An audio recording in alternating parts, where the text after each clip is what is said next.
Welcome back. We're still here at Washington-Holmes Technical Center. Here taking a look around as we have. If you're a regular viewer of the show, you've seen some of the departments here highlighted.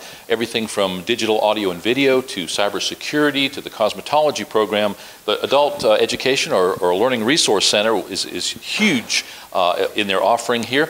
Today, here with Bryan Lee, Assistant Director of Washington-Holmes.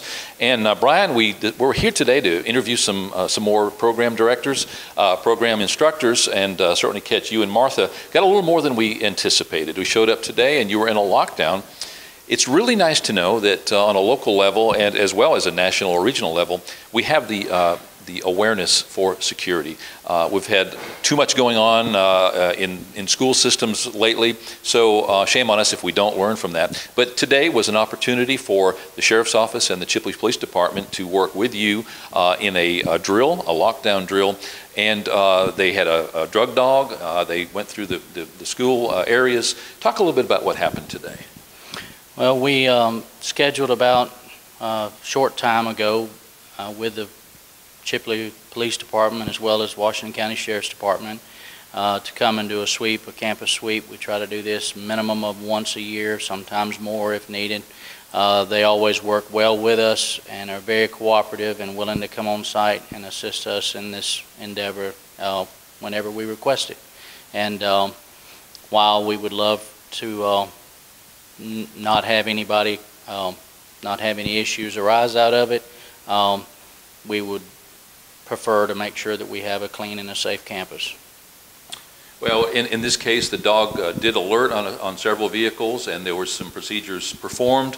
As Martha points out, though, the folks that were involved in that were not students in the school. They were here testing, they were here visiting for whatever reason.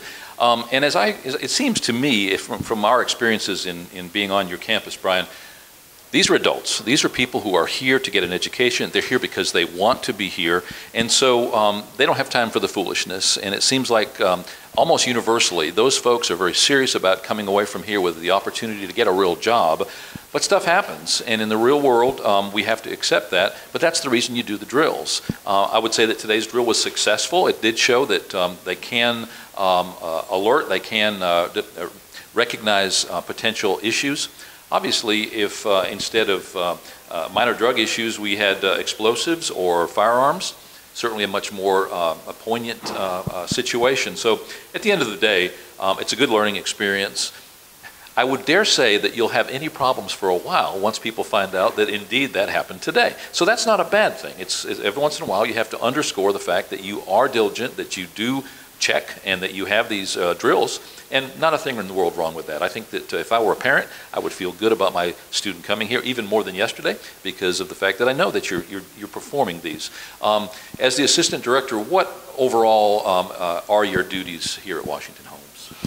Well, my main duty is student discipline, facilities management, which has been a large part in the last year with our new program that energy management program that we've encountered and embarked upon. But in addition, inventory, assisting with Ms. Compton in whatever other duties that she deems fit to assign me. You get to do what nobody else wants to do, probably, in many cases. But you do a great job. You're highly visible. I don't think anybody can visit the campus and be here more than a few minutes without seeing you. And you seem to be doing a really good job. Let's talk a little bit about that energy efficiency program. At one time, and being an older building, you went into one of the restrooms or one of the facilities and had to hunt for the light switch. Everything was kind of compact and tough to find. With the energy efficiency now, many of the rooms you walk in, the lights go on. After a period of time, you walk out, the lights go off. So not only is it energy efficient, but it just makes sense. And it's a safety issue, too. Yes. A facility of our age, it was starting to show its age, and this provided us with the opportunity of upgrading all of our lighting to T8 bulbs, which are some of your most efficient bulbs that are out there today. On our interior lights, over 2,000 interior lights were upgraded. About 300 occupancy sensors that will, when you walk in the room, the lights will go on, stay on for a period of time. It eliminates any chance that a light's left on at night or custodial staff might leave a light on by accident. It also, same thing is true for our HVAC system that got upgraded. There are occupancy sensors that go along with that will kick the system back when it's left unattended for more than an hour. Everything's automated as far as our HVAC system, where after a certain time at night, everything kicks back to a lower setting for energy efficiency. Water conservation, we changed out roughly 140 different water fixtures to low flow fixtures to provide us with savings on that. Took out 480 volt shop heaters and replaced them with natural gas shop heaters. So pretty much covered every avenue that we could from an energy efficient standpoint with the help of the company that we're working with. Wow, and a lot of that I was unaware. Has it been in place long enough to recognize how much of a savings you're actually recognizing? Yeah, somewhere toward the end of July and beginning of August was when we first started seeing our full month's bills come in. And up to this point, we're averaging between 38 and 42% savings every month on our electricity bill. Wow.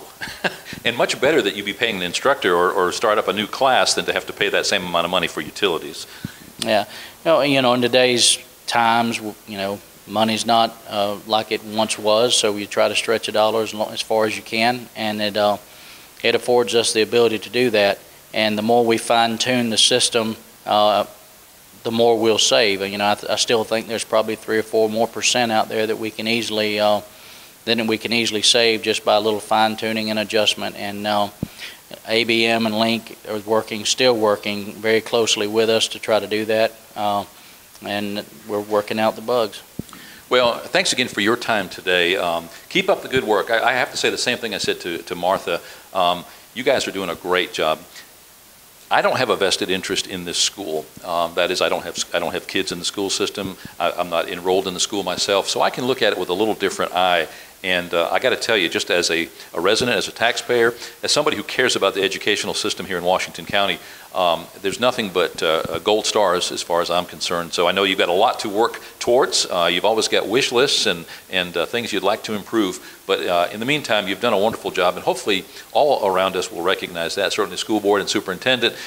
In conversations with them, they too recognize what you do. This is a tough time fiscally, and so nobody seems to be real positive because of the unknown factor with the money situation. But again, thank you for your time and keep up the good work. Thank you.